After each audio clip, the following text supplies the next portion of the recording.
हळद रुसली कुंकू हसलं मालिकेत आज आपण बघणार आहे. दुष्यंतने कृष्णाला मोबाईल गिफ्ट दिलेला असतो. कृष्णाला तो मोबाईल खूप आवडलेला असतो.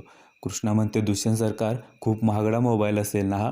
दुष्यंत म्हणतो, कृष्णा महाग वगैरे काही नाही आहे, तुझ्या प्रेमापुढे हे काहीच नाही आहे. तुला आवडला ना हा मोबाईल, मग झालं तर. दुष्यंत म्हणतो, कृष्णा थांब आपण सेल्फी काढूया. दोघेजण आता सेल्फी काढतात. दुष्यंत म्हणतो, कृष्णा नवीन मोबाईल घेतला म्हणजे पहिला फोटो तर आपलाच असायला पाहिजे ना. कृष्णा म्हणते, दुष्यंत सरकार आता मी पण सेल्फी काढणार. आता कृष्णा पण सेल्फी काढते. दोघेही खूप आनंदात असतात. कृष्णा मोबाईल दिल्याबद्दल दुष्यंतला थँक्यू म्हणते. आता दुष्यंत म्हणतो, कृष्णा ऐक ना, निवडणुका जवळ आल्यात. आईच्या प्रचारासाठी मी पुण्याहून एक टीम बोलावली. प्रचारासाठी बॅनर्स वगैरे बनवायचे आहेत. आता तुला या गावातली सगळी माहिती आहे, इथल्या लोकांच्या आवडीनिवडी सगळं माहिती आहे. मग तू मला या प्रचारासाठी मदत करशील का? कृष्णा आता थोडी शांत होते. कृष्णा विचार करते, दुष्यंत सरकार मला बाळजाबाईला काहीच मदत करायची नाही आहे, पण आता मी तुम्हाला नकार कसा देऊ? इकडे जयकांतने पूजाला सकाळी सकाळी फोन केलेला असतो. जयकांत पूजाला म्हणतो, काय मग होणाऱ्या मिसेस, कुठवर आली लग्नाची तयारी? पूजा म्हणते, जयकांत एवढ्या सकाळी हे विचारण्यासाठी फोन केला आहेस का तू? जयकांत म्हणतो, अहो पूजा मॅडम, आता ध्यानात आणि मनात एकच गोष्ट आहे हो, म्हणल्यावर फोन करणारच की.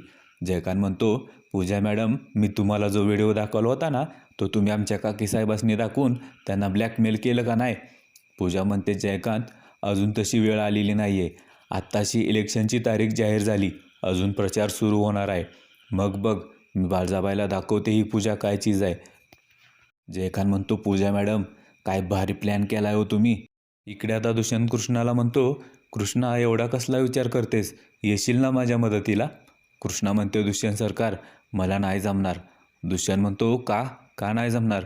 कृष्णा म्हणते, दुष्यंत सरकार आता प्रचार म्हणलं की रात्रंदिवस तिकडंच अडकून पडणार, मग घरातली कामं कोण करणार? मी या घरातली सून आहे म्हणल्यावर मला घराकडं लक्ष दिलं पाहिजे ना. दुष्यंत म्हणतो, कृष्णा बरोबर आहे तुझं, पण घरी पण कोणीतरी पाहिजेस.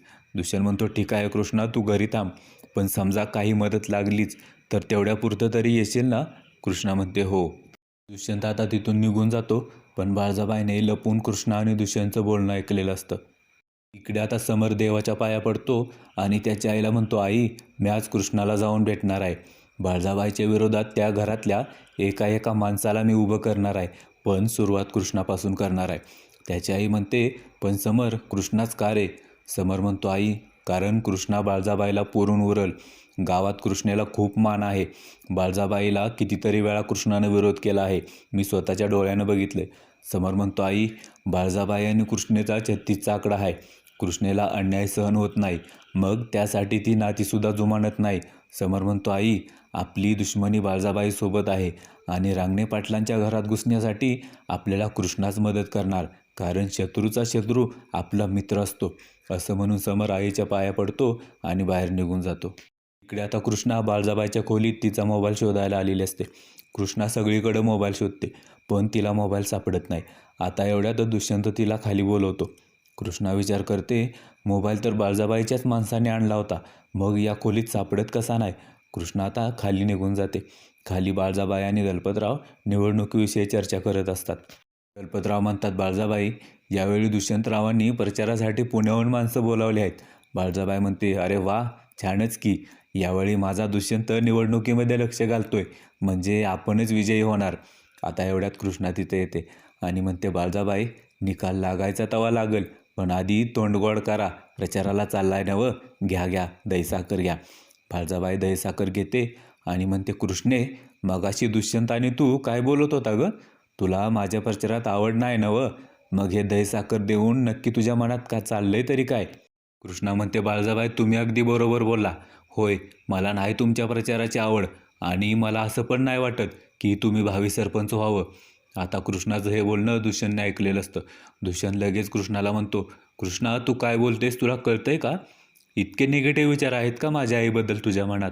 कृष्णा तुला किती वेळा समजावून सांगितलं मी, पण तरीसुद्धा तुझ्या मनात माझ्या आईविषयी राग आहे. आता बाळजाबाईला पण संधी मिळालेली असते. बाळजाबाई म्हणते, कृष्णे अगं मी आजपर्यंत तुझ्यासाठी काय नाही नाही ते केलं आणि माझ्याबद्दल असा विचार करतेस? बाळजाबाई म्हणते, अगं कृष्णे म्हणजे मी हारली की तुला आनंद होईल असंच ना? अरे देवा रे देवा, हे काय दिवस आलं माझ्यावर. माझ्याच घरातली माणसं माझ्या विरोधात आहेत. मग निवडणूक लढून तर काय उपयोग माझा. हे ऐकून आढळरावांना तर खूप आनंद झालेला असतो. बाळजाबाई आता आढळरावांकडे बघत म्हणते, या घरात आधीपासूनच काही माणसं माझ्या विरोधात आहेत आणि आता त्यात या कृष्णाची बी भर पडली. बाळजाबाई आता दुष्यंतला म्हणते, दुष्यंत बाळा, तू आत्ताच्या आत्ता ते पोस्टर बिस्टर बनवायचं थांबव आणि ती प्रचार करायला माणसं बी बोलवू नगस. माझी सूनच माझ्यासोबत नाही म्हणल्यावर मी निवडणूक तर का लढायची र.